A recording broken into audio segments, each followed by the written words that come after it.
Welcome back. A recap of our headline story. Former Transport Minister S Iswaran has been slapped with 27 charges. He has since stepped down from the cabinet and is also no longer a member of the ruling party. Iswaran maintains his innocence. Speaking for the ruling People's Action Party, Deputy Prime Minister Lawrence Wong says its stance on corruption is non-negotiable. Now, the corruption probe into former Transport Minister S Iswaran took more than half a year.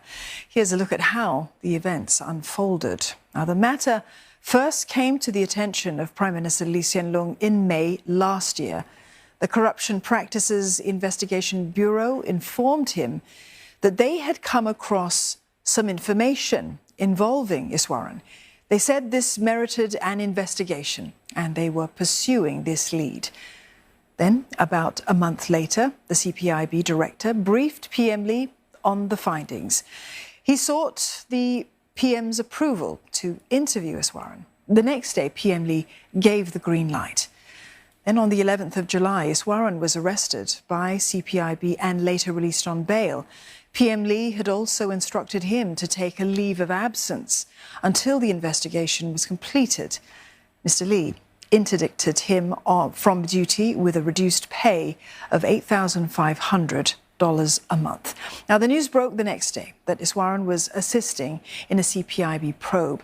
Days later, it was revealed that he had been arrested and released on bail. Now, property tycoon Ong Beng Seng was also arrested. He was asked to provide information relating to his interactions with the former minister.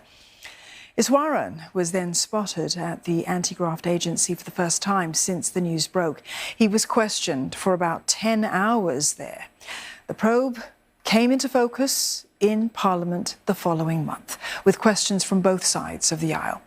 PM Lee's ministerial statement gave a clearer timeline of the investigation, including when he was first alerted by CPIB. Addressing MPs, he said that the People's Action Party would do what needs to be done, even if it were politically embarrassing and painful to the party. I will not flinch or hesitate to do my duty to keep our system robust and clean. This is how the PAP government can continue to deserve the trust that Singaporeans have placed upon us.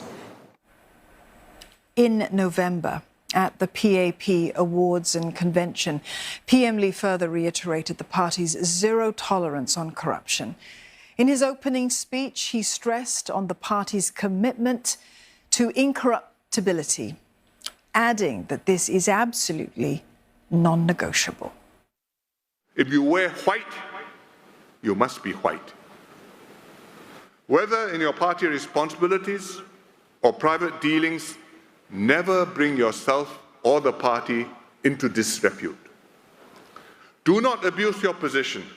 Do not accept any favors, still less ask for them. It's shameful, it's wrong. 2 months later, CPIB completed its investigation. Minister in charge of the Public Service, Chan Chun Sing, gave this update in a written response to non-constituency MP Hazel Phua, who'd requested for an update in Parliament. Mr. Chan said that the Attorney General's chambers was reviewing the matter. For more on the impact of the Iswaran case, we speak with Associate Professor Eugene Tan from the School of Law from Singapore Management University.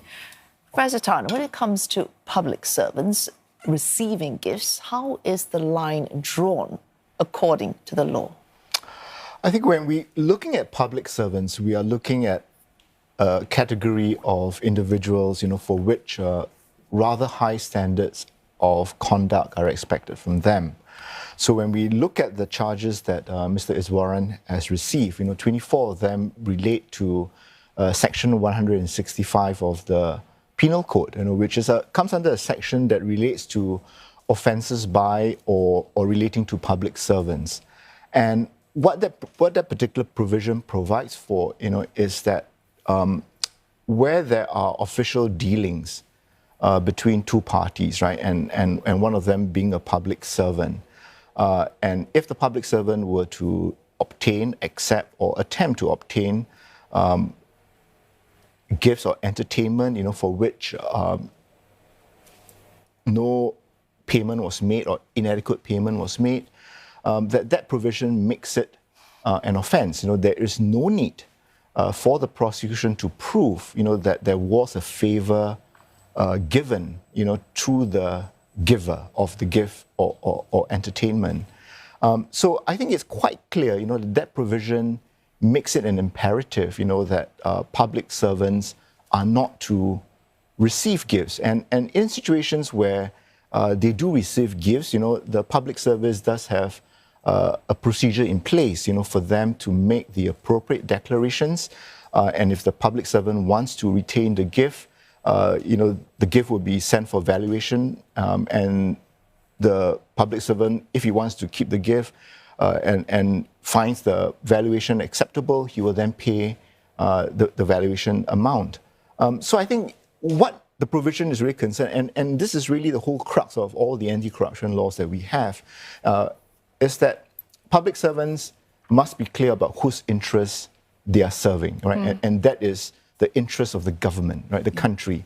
And where a public servant has compromised himself, right, then it raises the legitimate question of whose interest is the public servant serving, right? Is it his own? Is it the government's? Or is it someone who has been providing him with gifts and entertainment?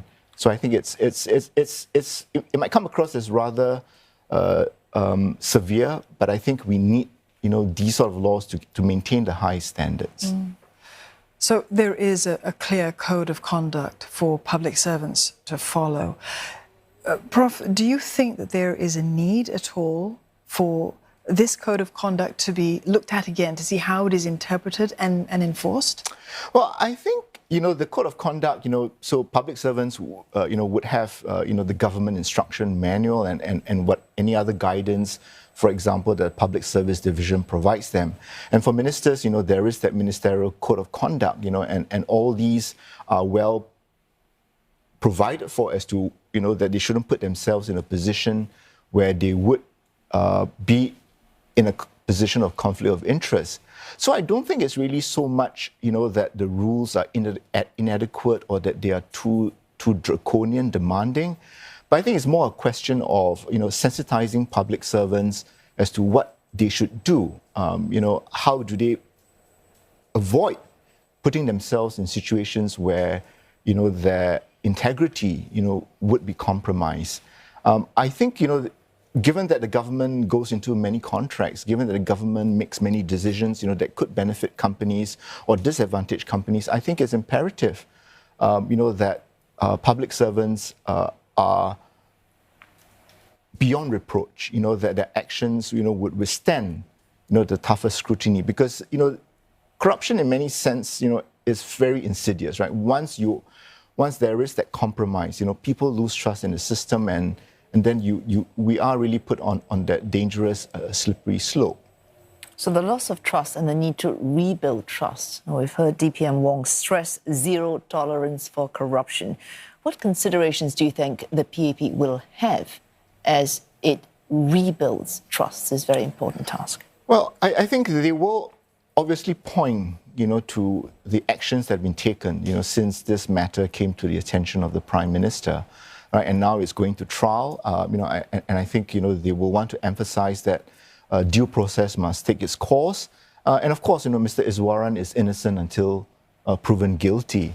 But you can see from the earlier stories, that the government has tried to take every opportunity, to clearly underscore, their message that there is zero tolerance, towards corruption, that they have to be beyond reproach in all that they do.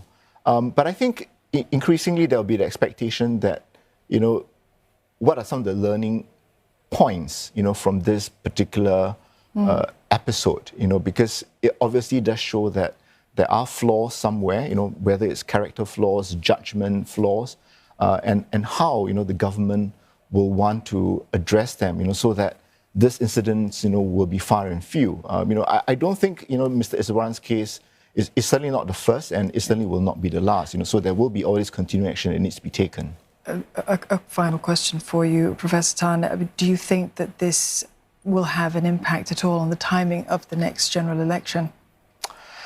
I think it's very hard to say, simply because, the government doesn't control, when the matter goes to trial, how long the trial will take, and when the judgment will be delivered.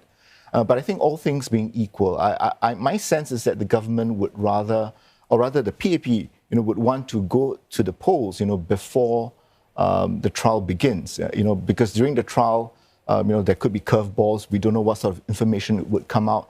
And I think the party would want Singaporeans to focus, on a variety of issues, and not just on this particular unfortunate incident that has arisen. All right, Professor Tan, thank you very much for coming into the studios and giving us your insights on this. Associate Professor Eugene Tan there from SMU's School of Law.